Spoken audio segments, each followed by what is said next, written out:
There's simply not enough time during the day to get everything on your list done. Is that how you feel day to day? If it is, then it's time to stop working harder and start working smarter. Today, I'm going to share my top time management tips that help me stay high performing, reach my goals, and accelerate my career. Time is the most valuable asset in the workplace. Mastering how to manage this is the difference between being stuck in your career now or taking your career to the next level. For those of you that are new to this channel, my name's Tariq. I'm a technology and product leader at one of the world's largest investment banks, and I've learned how to master my time management to work consistently on things that are impactful, and that helped me to accelerate my career to get me to where I am now in a senior leadership position. And I want to share those tips with you today. The first tip is to realize in your mind that all tasks are not equal. You must learn to start to prioritize these tasks, and the best way to do this that I've found is using the Eisenhower matrix. What I love about the Eisenhower matrix is it really helps you categorize work into 4 distinct buckets. So firstly, thinking about the urgency of the work, urgent versus non-urgent, and also whether the work is important versus not important. And when you're able to categorize these things correctly, you should be focusing on work that is urgent and important. That is priority work that you should be doing, and it should take the majority of your day to do that work. And if there is urgent work that is not important, this work can be delegated out to other people in the team.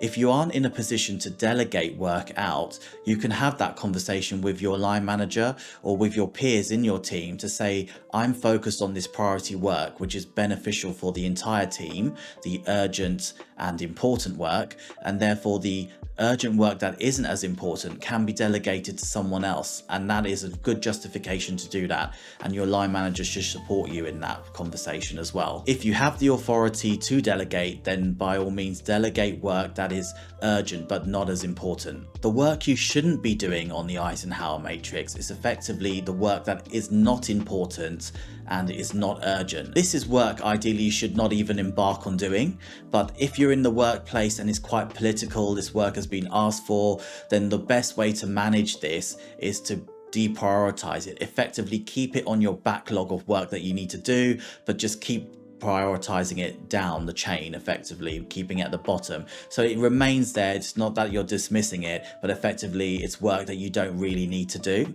And ideally, if you can wipe it off the board completely, it should be off your board, your mental board of work. Not important, not urgent. It shouldn't even be in your mind, effectively. If the work is important for you to do and it's not as urgent, then that is work you schedule to get done very soon. It's work that is top of mind. If you had a backlog of tasks for your team or for you to do, that those items should be there. They should be in the top 5 effectively, or top 10, and it shouldn't be in deprioritized work. So it's work that is prioritized, but you're just not getting round to it yet. It's not urgent. Using the Eisenhower matrix is fundamental to time management. It really helps you to stay high performing, because if you're always delivering the work consistently, that is high performing work for value, importance and urgency, you're going to be seen as a valued contributor in the workplace, not only to your line management but also to your peers and to your line manager's peers. You'll be seen as a valuable asset to your organization. The next tip for time management is to just dispel the fact that multitasking exists. It doesn't exist. If you want to be a leader, you want to go up the chain in your organization, you want to be more impactful, you need to realize that you cannot multitask. Multitasking is a bit of a myth here. What you need to do is work on distinct tasks individually by blocking time out. So it may be that you block time out in your calendar to say, I'm going to spend an hour doing this task, and then the next hour I'm going to do another task. But effectively, the art of blocking out your time and ensuring no one can disturb you in that time is key.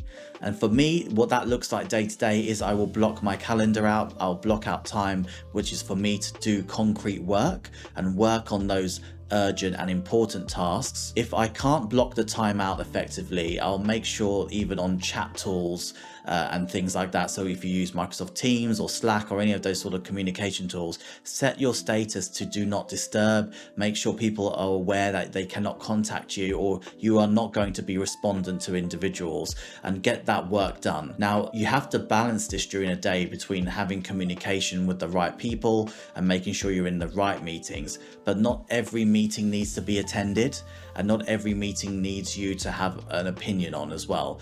Most of the time when it comes to meetings and meeting management, a lot of this could be done via email. So really choose when to attend meetings, when to block your time out in your calendar for your work as well, and to set your status to do not disturb, or any of your communication tools to, I'm not around right now, I'm focusing. Also, when you're setting this time and you're blocking this time out, you want to make sure that you don't go beyond 60 to 90 minutes of time. Even 60 minutes, personally for myself, I like to work in shorter bursts. So getting things done within 30 minutes, 30 to 45 minutes is great. 60 minutes, I start to flag, and it could be the same for you. After 60 minutes, you start to glaze over.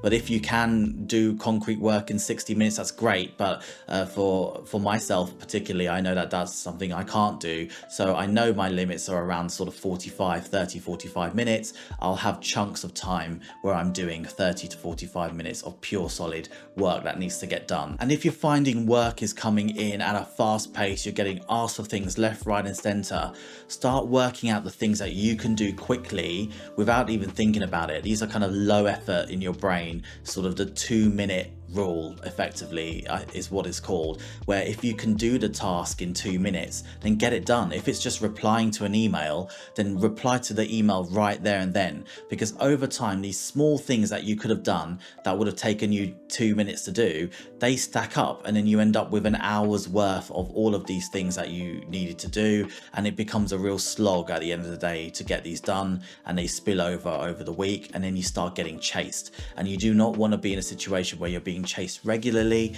You want to be in a situation where you are getting back to people regularly and doing small tasks very quickly. So the 2-minute rule is a really great idea to add into your Eisenhower matrix as well. Focus on doing both of those things and work on the 2-minute rule, where you're going to get things out quickly if they can get done quickly with no effort at all. The next tip is to use technology wisely. Now, you have to be very careful here not to just become someone who likes to manage the technology and the time and have it all look really pretty. Oh, I've got this great Trello board with all of my tasks looking neatly aligned and all nicely labeled, but you're not actually getting the work done. So you have to be very careful here just to use technology with the aid of helping you get your prioritization done. Do not get stuck into a sort of design focused exercise of making sure your time management is aesthetic. You need to really use this to your advantage to get work done. So good ideas here in the technology space. I absolutely love lightweight boards, the Kanban boards. I do not put a lot of detail in these boards, so it could be a Trello board. I love using tools like Asana as well, as I've used in the past, that are lightweight, just make you put together high-level cards with just all the information you need. You can then start to map this out with that urgent and important work, or the urgent work that isn't as a high value. So using that sort of matrix, the Eisenhower matrix as well, and putting that to life in a board, I find that extremely helpful. At the same time, you want to set reminders, and I'm not someone who likes to stick to dates. I think sometimes if something's urgent and important, you should work on it at the time and not really structure things too much with dates. But if you need to have some mental dates in there, that you can put together some reminders to know that I need to get this done by the end of the week. You should set additional deadlines or reminders for yourself outside of the ones that have been set by the organization or by your line managers or your project sponsors. You should really be focusing on delivering small and quick items to help you stay productive and keep that momentum and motivation going. So whilst the Eisenhower matrix was more about urgency and importance, there is another way to think about work as well, and it's about balancing these two ways. And this is the Pareto principle effectively, which is all about effort. So if you can look at a piece of work and look at the effort, and if it's low effort and high impact, and it's going to add value to the organization, and that is something you should absolutely do. So almost using two lenses when you're looking at work, and you get used to this over time. You start to build the nuances into urgency and importance on one hand, and then the Pareto principles, which are more around effort. If you start to marry those two together, you effectively become the ultimate high performer here. You're going to work on items that are low effort, high impact. They may be urgent as well, so you can mix that into there. But effectively, having a view and a mindset around these different parameters really helps you to work on things that absolutely matter. And you can't please everyone at the same time. So you need to make sure you're working on the things that have the biggest impact. Therefore, when you are disappointing or not meeting up to standards of some of those individuals who are waiting on work for you that isn't as important, I mean, the matter of fact is that it's just not as important. So you try not to hold on to those things and things that you have to please everyone. And that leads on to my next point as well. So whilst you've got the Pareto principle for effort, you have to realize that you cannot please everyone. You have to say no sometimes, and you need to get comfortable with saying no, because saying no is not a personal thing. So get out of the mindset of thinking that saying no is personally hurting the other person. The other person has work that they need to get done, and you can justify that work is just not urgent or important for the organization, for your customers, or inevitably for you as well. So you need to make that distinction. And if they want to come back and they want to reframe that work to you and show the urgency and relevance, and that's absolutely fine. But if they can't do that, then the work really isn't important and you say no to it. This goes for meetings as well. As I said earlier, when you're looking at blocking your time out, say no to meetings that are just not important. If you're getting on a call and you're just going around in circles and looking for consensus, that can be done via email, that can be done in writing, that could be done on a Teams chat or a Slack chat or whatever you use. But effectively start to manage and safeguard your time. Your time is valuable. If you want to be high performing, your time is valuable. And then over time, you'll see that people will value your time when they realize that it's hard for them to get your time because you're working on such impactful work. They will really value that time they have with you, and they'll make the most of it effectively. So along with saying no, and obviously you can't say no to everything, and you say no to the things that matter, you'll still end up with a backlog of tasks and you can't do all of them. So you'll work on the high priority, urgent pieces of work that are high impact, and they may be lower effort or they may require some effort, but you'll gauge that in your day-to-day. A lot of the other tasks you need to delegate out to other people. So this is not a sign of weakness. Delegating is not a sign of weakness. You should not see delegation as something that you've admitted defeat on a piece of work that you can't do. I am regularly asked to do things and I will prioritize what I can do, but everything else I will delegate out to members of my team, but also peers in my group. And it's effectively to show that this work is important. Join us in doing this work. You add your importance to this work and you deliver this as well. So it's giving other people the opportunity to do these items as well, raise their profile, but also work towards important things. So don't see it as a sign of weakness that you can't take everything on and that means you've admitted defeat, so to speak. Master delegation and really you learn to use it as an empowerment tool for yourself. Another important tip with time management is to have time to reflect.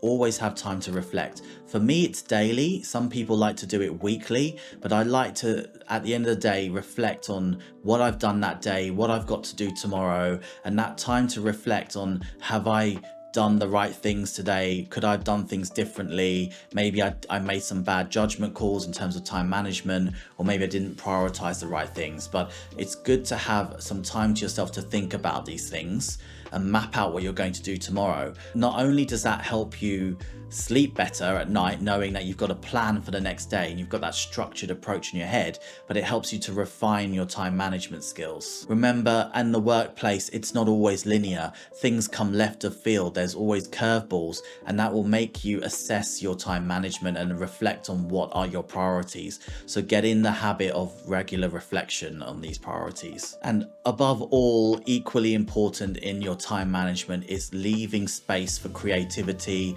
downtime, and time where you are just not feeling burnt out effectively. Myself, working in investment bank is an extremely high pressure environment. It's working 24/7 in some instances, but then there's always time I protect for myself to have downtime, and it's regular downtime where I'm switching off, I'm doing creative work in my daytime as well. So it's not just all about the urgent and priority work, but sometimes there's space for creative thinking, and that helps me to de-stress and to stay calm, but also not burn out and keep those levels low before they then spike again. And if you're feeling like you're going to burn out, but you really want to take the brakes off, but you feel you can't, then that's a conversation you should have with your peers and also with your line management. So first of all, have a conversation with your management and your direct manager around, this is all important work that I'm doing, but we need to delegate this better across the team, or perhaps that the work you're doing is burning you out and it's not important, then have that conversation as well.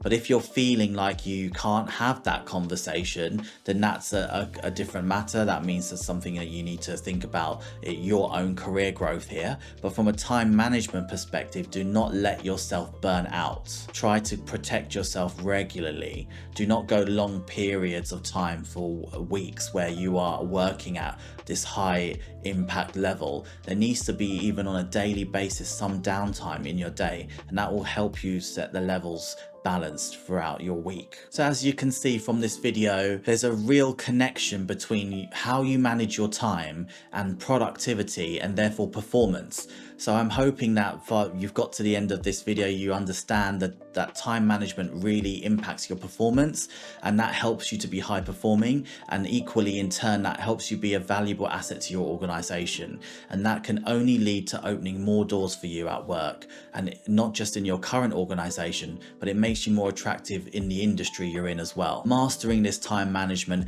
helps you to take on extra responsibilities, work on impactful tasks, and it helps you to accelerate your career, because as new and exciting things come into an organization, if you're seen as the person that is delivering on all fronts, it's coming to you. You're the person who's going to be in the mix, and that will help accelerate your accountabilities, but also get you up the ladder quicker as well. So if you're serious about leveling up your career, then please hit that subscribe button.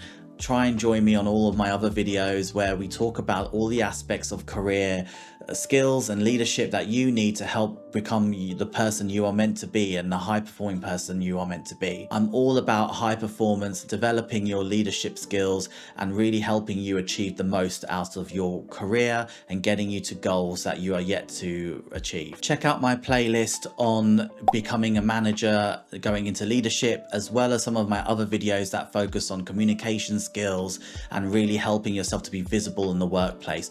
All of this information combined with this video will help you to drive your career in the right direction. Thanks again, and see you in the next one.